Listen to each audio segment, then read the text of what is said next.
സ്ഥാനാർത്ഥി പ്രഖ്യാപനം വന്നത് മുതൽ പേരാമ്പ്രയെ ഇളക്കി മറിച്ചുകൊണ്ടിരിക്കുന്ന UDF സ്ഥാനാർത്ഥി അഡ്വക്കേറ്റ് ഫാത്തിമ തെഹ്ലിയാണ് നമ്മോടൊപ്പം ചേരുന്നത്. തെഹ്ലിയ, സ്വാഗതം. പേരാമ്പ്രയിൽ എത്തിയത് മുതൽ കാണുന്ന പോസ്റ്ററുകളിൽ നോട്ടീസുകളിലെല്ലാം കാണുന്ന വാചകം പേരാമ്പ്രക്കിനി ഒറ്റ പേര് എന്നുള്ളതാണ്. ആ ഒറ്റ പേര് ഫാത്തിമ തെഹ്ലിയുടെ തന്നെ ആവുമോ? തീർച്ചയായിട്ടും അത് ആളുകൾ പറയുന്ന അല്ലെങ്കിൽ അവർ വിളിക്കുന്ന മുദ്രാവാക്യമാണിത്. വളരെ സ്നേഹം തോന്നുകയാണ്. നിങ്ങൾക്കൊക്കെ അറിയാം, ഞാൻ കോഴിക്കോട് നിന്നാണ് വരുന്നത്. കോഴിക്കോട് ആളുകളെ കുറിച്ചിട്ട് എൻ്റെ അനുഭവം, ഞാനൊരു കോഴിക്കോട്ടുകാരിയാണല്ലോ.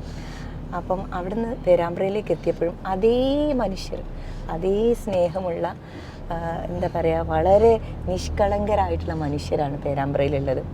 അപ്പം അവരുടെ ഒരു പ്രതീക്ഷയായിട്ട് അവരെന്നെ കാണുന്നു എന്നുള്ളത് തികച്ചും എനിക്ക് സന്തോഷവും പ്രചോദനവും പ്രോത്സാഹനവും തരുന്ന കാര്യമാണ്. ഈ തെരഞ്ഞെടുപ്പിൽ എൻ്റെ കോൺഫിഡൻസ് ഫാക്ടർ എന്താണെന്ന് ചോദിച്ചാൽ അത് ആളുകൾ എന്നിൽ അർപ്പിച്ച പ്രതീക്ഷയാണെന്ന് ഞാൻ പറയും. അത് ഒറ്റ പേര്, പേരാമ്പ്രക്കയുടെ പേര് ഫാത്തിമ തെഹ്ലി തന്നെ ആവും. അതങ്ങനെ ആവും, 100%. പിന്നെ ഇപ്പോൾ പേരാമ്പ്രയിൽ ഇലക്ഷൻ പ്രചരണം തുടങ്ങിയിട്ട് കുറച്ച് ദിവസമായല്ലോ. അപ്പോൾ ഈ ഈ പ്രചരണത്തിന് ഒരുപാട് ആളുകളായിട്ട് ഇടപഴകുന്നുണ്ട്. എന്താണ് പേരാമ്പ്ര ഫാത്തിമ തെഹ്ലിയോട് പറയുന്നത്? പേരാമ്പ്രയിൽ ഇപ്പം ഞങ്ങൾ പര്യടനത്തിലുള്ളത്. ഈ പര്യടനം ഇന്ന് 4 ദിവസം കഴിയുന്നു. അപ്പോൾ ഓരോ സ്ഥലത്തെത്തുമ്പോൾ, ഓരോ പോയിന്റുകളിൽ, അതായത് ബൂത്തുകളിലേക്ക് എത്തുമ്പം അവിടെ നിന്ന് ആളുകൾ കൈ പിടിച്ചു കൊണ്ടുപോകും. എനിക്ക് വളരെ വിചിത്രമായിട്ടുള്ള ഒരുപാട് അനുഭവങ്ങളുണ്ട്. ഇപ്പം ഒരു സ്ഥലത്തെത്തിയപ്പം അവരെൻ്റെ കൈ പിടിച്ച് നിങ്ങൾ നിർബന്ധമായിട്ടും ഈ തൊട്ടപ്പുറത്തൊരു സ്ഥലത്തേക്ക് വരണം എന്ന് പറഞ്ഞാൽ ഞങ്ങളൊരു കുത്തിനുള്ള കയറ്റാണ്. അവിടെയൊക്കെ കയറി പോയി നോക്കിയപ്പം അവിടെ ഒരു ബിൽഡിംഗ് ഉണ്ട്, ഒറ്റപ്പെട്ട് കിടക്കുന്നൊരു ബിൽഡിങ്. ആ ബിൽഡിങ് ഒരു ബോർഡ് പോലും ഇല്ല, ഒരു പ്രേതാലയം പോലെയുണ്ട്. അവർ പറഞ്ഞത് ഇതൊരു ISRD കോളേജാണ്. അത് പറഞ്ഞിട്ടാണ് മുമ്പ് ഗവൺമെൻറ് ഇതിന് വേണ്ടിയിട്ട് ഉദ്ഘാടനം എല്ലാം നടത്തിയത്. പക്ഷേ അത് ഉദ്ഘാടനം ചെയ്തതിന് ശേഷം അങ്ങനെ ഒരു കോളേജേ നിലവിലില്ല എന്ന് ആളുകൾ പറയും. ഇന്ന് ഗവൺമെൻറ്റിൻ്റെ ഫയലുകൾ പരിശോധിച്ചപ്പോൾ മനസ്സിലാക്കും. അപ്പോൾ വസ്തുത വ്യത്യസ്തമായിട്ടുള്ള കാര്യങ്ങളാണ്. ഇവിടെ ഫ്ലെക്സിൽ എല്ലാം ഞങ്ങൾ കൊണ്ടുവരുന്നു, നടപ്പിലാക്കുന്നു എന്നൊക്കെ പറയുകയും അതൊന്നും പ്രാബല്യത്തിൽ ഇല്ലാതെ വരുന്ന ഒരവസ്ഥ നിലവിലുണ്ട്. അപ്പോൾ ഇത്രത്തോളം വിശ്വാസം അർപ്പിക്കുന്ന മനുഷ്യരാണ്, ഒരുപാട് പ്രതീക്ഷയുണ്ട്. ഇവർക്ക് ഫാത്തിമ തെഹ്ലി കൊടുക്കുന്ന ഗ്യാരണ്ടി എന്താണ്? അതെ, ഞങ്ങൾ 5 ഗ്യാരണ്ടി ഓൾറെഡി ഞങ്ങൾ UDFൻ്റെ മാനിഫെസ്റ്റോയിൽ നിർബന്ധമായിട്ട് അവർക്ക് കൊടുത്തിട്ടുണ്ട്. ഇനി അതിനപ്പുറത്തേക്ക് അവരോട് എനിക്ക് പറയാനുള്ളത്, ഈ മണ്ഡലം അടിസ്ഥാനപരമായിട്ടുള്ള ഒരുപാട് കാര്യങ്ങളിൽ പിറകിലാണ്. അപ്പം ഏറ്റവും പ്രയോറിറ്റി ആയിട്ട് ഞാൻ അവർക്ക് ഉറപ്പ് നൽകുന്ന കാര്യം, നമ്മുടെ നാട്ടിലെ അടിസ്ഥാനപരമായിട്ടുള്ള ആവശ്യങ്ങൾ, അതായത് ഒന്ന് റോഡ്. ഇപ്പം ഇത് നമ്മൾ നാടിൻ്റെ വികസനം എന്ന് പറയുന്ന കാര്യമല്ല, അത് നിർബന്ധിതമായിട്ട് നമ്മൾ ചെയ്യേണ്ട കാര്യമാണ്. അടിസ്ഥാനപരമായിട്ടുള്ള ഒരുപാട് കാര്യങ്ങളിൽ പിറകിലാണ് ഈ മണ്ഡലം ഉള്ളത്. നമുക്ക് തൊട്ടടുത്തുള്ള മണ്ഡലങ്ങൾ പരിശോധിച്ച് നോക്കുകയാണെങ്കിൽ, അല്ലെങ്കിൽ പ്രതിപക്ഷത്തുള്ള MLA-മാരുടെ മണ്ഡലങ്ങൾ പരിശോധിച്ച് നോക്കുകയാണെങ്കിൽ ഇവിടെ എന്ത് ചെയ്തു എന്നുള്ളത് നമുക്ക് വളരെ ആശങ്ക തോന്നും. കാരണം ഒരു ഗവൺമെൻറ് സ്കൂളിൻ്റെ കെട്ടിടം പരിശോധിച്ച് നോക്കിയാൽ അടിസ്ഥാനപരമായിട്ടുള്ള യാതൊരു കാര്യവും ചെയ്തു വെച്ചിട്ടില്ല. ITI എന്ന് പറഞ്ഞിട്ട് ഒരു ബിൽഡിംഗ് അവരുണ്ടാക്കി, അവിടെ നിലവിൽ അടിസ്ഥാനപരമായിട്ടുള്ള കാര്യങ്ങളൊന്നുമില്ല. എത്രയോ കാലത്തെ ആവശ്യമാണ് ഈ നാടിൻ്റെത്. പൂയിത്തോട് പടിഞ്ഞാറത്തറ റോഡ് എന്നുള്ളത്, അത് ചെക്കിട്ടിപ്പാറ വഴിയിൽ നിന്ന് നമുക്ക് വയനാട്ടിലേക്ക് പോകാനുള്ള ഒരു ഗതാഗത മാർഗ്ഗം, അത് ഇതുവരെ പ്രാബല്യത്തിൽ വന്നിട്ടില്ല. ആകെ ഇവരിപ്പം പറഞ്ഞുകൊണ്ടിരിക്കുന്നത് ഒരു ബൈപ്പാസിൻ്റെ കാര്യമാണ്. ആ ബൈപ്പാസിന് യഥാർത്ഥത്തിൽ അങ്ങനെ ഒരു കാര്യത്തിന് എന്നേക്കാൾ വലിയ പ്രായമുണ്ട് എന്നുള്ളത് അത് ഈ അടുത്ത കാലത്താണ് നടപ്പിലാക്കിയത്.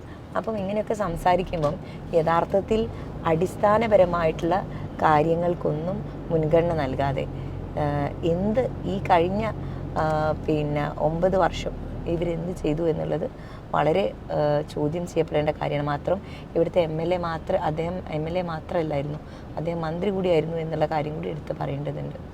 നാടിനൊന്നും കിട്ടിയിട്ടില്ല. ഒരു മന്ത്രിയാണ്, സീനിയറാണ്, LDFൻ്റെ കൺവീനറാണ്. എതിരാളിയെ കുറിച്ച് എന്താണ് പറയാനുള്ളത്? അതെ, അദ്ദേഹം വളരെ ശക്തനായിട്ടുള്ള ഒരു നേതാവാണ്. പ്രത്യേകിച്ച് തൊഴിലാളി പ്രസ്ഥാനങ്ങളിലൂടെ ഉയർന്നു വന്ന ആളാണ്. ഞാൻ വളരെ ബഹുമാനത്തോടെ അദ്ദേഹത്തെ കാണുന്നു. തീർച്ചയായിട്ടും ഇവിടെ അദ്ദേഹം മത്സരിക്കാൻ ഇറങ്ങുന്നത് ഇത് 3ാമത്തെ തവണയായിട്ടാണ്. അപ്പം അങ്ങനെയൊക്കെയുള്ള കാര്യങ്ങൾ തീർച്ചയായിട്ടും അദ്ദേഹത്തിന് എന്താ പറയുക, സപ്പോർട്ടീവ് ബാക്ക്ഗ്രൗണ്ടിൽ നിന്നുണ്ട്. എന്നെ സംബന്ധിച്ചിടത്തോളം ഞാനിങ്ങോട്ട് വരുന്നത് ഈ നാട്ടിൽ ആളുകളുടെ പ്രശ്നങ്ങൾ കേൾക്കാൻ, ഇത്രയും കാലം അവർ പ്രതീക്ഷ വെച്ചിരുന്ന ആളിൽ നിന്ന് റെസ്പോൺസ് ഇല്ലാത്തത് കൊണ്ട് അവർ അതുകൂടെ മനസ്സിലാക്കിക്കൊണ്ടുള്ള ഒരു പ്രതീക്ഷയാണ് എന്നിൽ അർപ്പിക്കുന്നത്.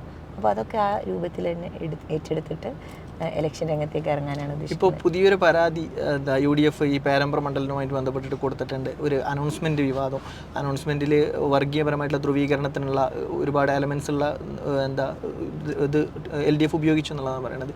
എന്താണ് അതിനെപ്പറ്റി പറയുന്നത്? അതെ, അത് കഴിഞ്ഞ പാർലമെൻറ്റ് ഇലക്ഷൻ നമ്മൾ കണ്ടതാണ്.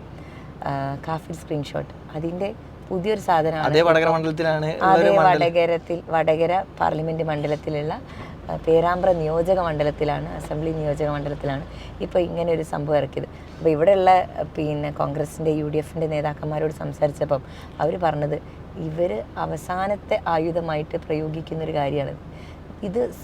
ഈ ആരോപണത്തിന് മറ്റൊരു കാര്യം കൂടിയുണ്ട്.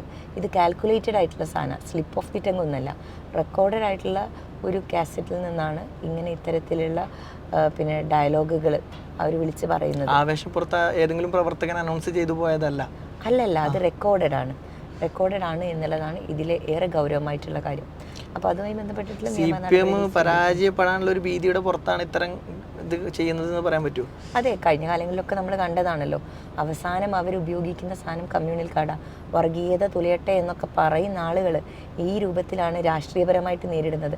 ഞാൻ ഇതിൻ്റെ മുന്നേയും പറഞ്ഞിരുന്നു, സൈബർ ബുള്ളിങ് ഒക്കെ വളരെ രൂക്ഷമായി വന്ന സമയത്ത് നമുക്ക് രാഷ്ട്രീയം സംസാരിക്കാൻ വേണ്ടിയിട്ടല്ലേ വന്നത്. ഈ നാടിൻ്റെ വികസനത്തിനെ കുറിച്ച് സംസാരിക്കാം. ഇവിടെ എന്ത് ചെയ്തു, എന്തൊക്കെ ഇനി നടപ്പിലാകും. നമുക്ക് ആ രൂപത്തിലുള്ള ഒരു പൊളിറ്റിക്കൽ ടോക്കിന് എന്തുകൊണ്ട് തയ്യാറാവുന്നില്ല? മറിച്ച് എന്തിനാണ് ഒരു വനിതാ കാൻഡിഡേറ്റ് വരുമ്പോൾ ഇത്തരത്തിലുള്ള സൈബർ ബുള്ളിങ്ങിലേക്ക്, വെർബൽ റേപ്പിലേക്കൊക്കെ പോകുന്നത്? മാന്യമായിട്ടുള്ള രാഷ്ട്രീയം അതല്ലേ നമുക്ക് സംസാരിക്കേണ്ടത്. ഓക്കെ, ഏതായാലും നമ്മോടൊപ്പം ചേർന്നതിനും ഈ വിലപ്പെട്ട സമയത്ത് ഈ പ്രചാരണത്തിനും നമ്മോടൊപ്പം ചേർന്നതിനും വളരെ നന്ദി അറിയിക്കുകയാണ്. ഏതായാലും വിഷു ഓൾ ദി ബെസ്റ്റ്, വിജയാശംസകൾ. Thank you so much.